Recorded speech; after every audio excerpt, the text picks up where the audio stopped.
Good morning, this is KVV Nagababu.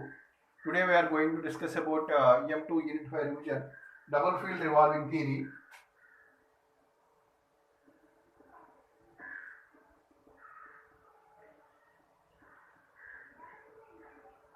Double field revolving theory. So in single phase induction motor, we know that a single phase induction motor is not a self-starting machine. In order to create the single field from the stator, is split up into two fields. So hence the phase angle between the two fields will create the torque. That is called the double field revolving theory. A single phase induction motor is not a self-starting machine. This motor is similar to the construction of three-phase induction motor. The salary for the construction and working principle, everything is same as that of three-phase induction motor. But instead of the revolving rotation magnetic field, so we have double field magnetic field, revolving magnetic field in the single phase induction motor.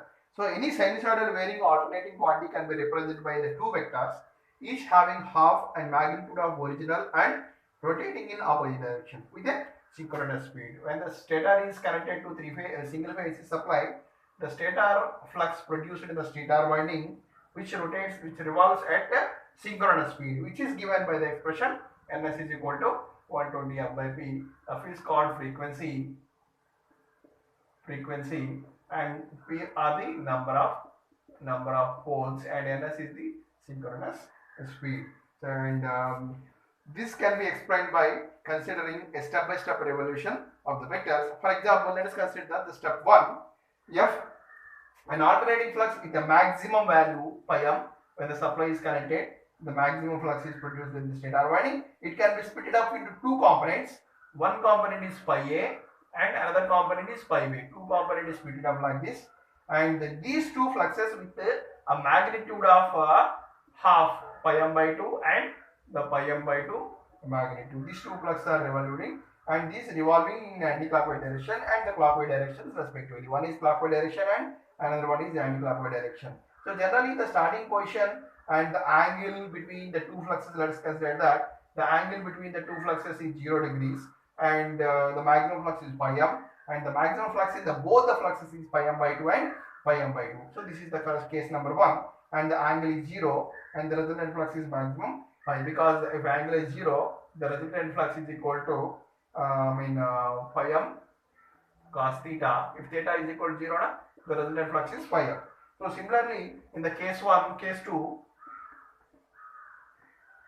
if the angle changes, angle between the two fluxes changes, let us consider the angle is theta, and the resultant flux is pi m cos theta. So it depends upon the theta value. Okay? If angle is 0 and the magnitude is maximum, if angle is 180 degrees, and the resultant flux is 180 degrees, resultant flux is negative maximum. Similarly, if the angle goes on changing, the magnitude of the flux is changing, but it is not equal to 0. Sometimes, because like this.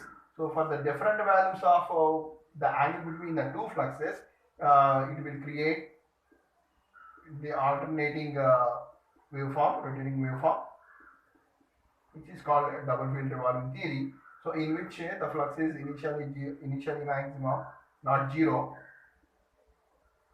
So like this, the flux will decrease. So it is the resultant flux for the different values of flux angles, and the forward torque and the reverse torque has produced in the like this. Okay, so this is called a double field revolving theory. In double field revolving theory, two fields are there. So one is pi a and another is pi b. If the pi a and the pi b are the two fluxes produced in the stator winding, which rotates in either clockwise direction, one is clockwise direction and another is anti-clockwise direction, clockwise and anti-clockwise direction, because of the resultant flux.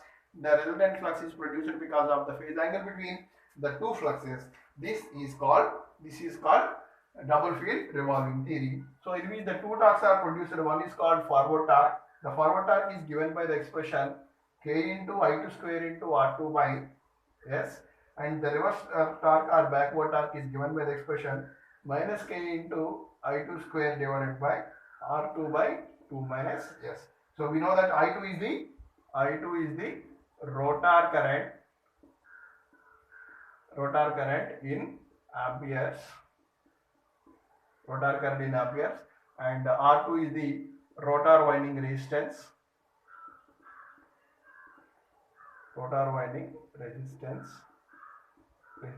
in ohm, and S is the slip.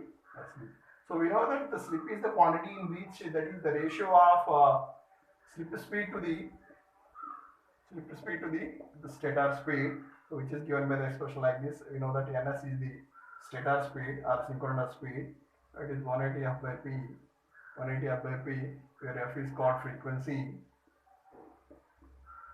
in hertz, and p is called number of poles, generally expressed in number, and nr is called rotor speed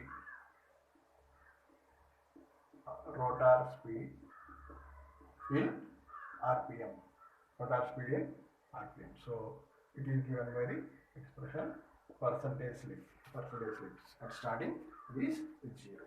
So this is the double field revolving theory expression. So in which let us do one problem based upon the slip value and prove that the slip of the backward flux is 2 minus n. What is the slip of the forward slip? So backward slip is 2 minus s. Where s is the slip of. So find 2 minus s and 1 minus s. Let us, the speed of the rotor is n rpm, the slip s, and the forward slip is given by. So this is the formula for the forward slip, ns minus nr by ns. So that is equal to ns by ns minus nr by ns. So that is equal to 1 minus nr by ns. It is equal to 1 minus nr by ns. It is called a slip. That is equal to 1 minus s. So the slip is given by like this.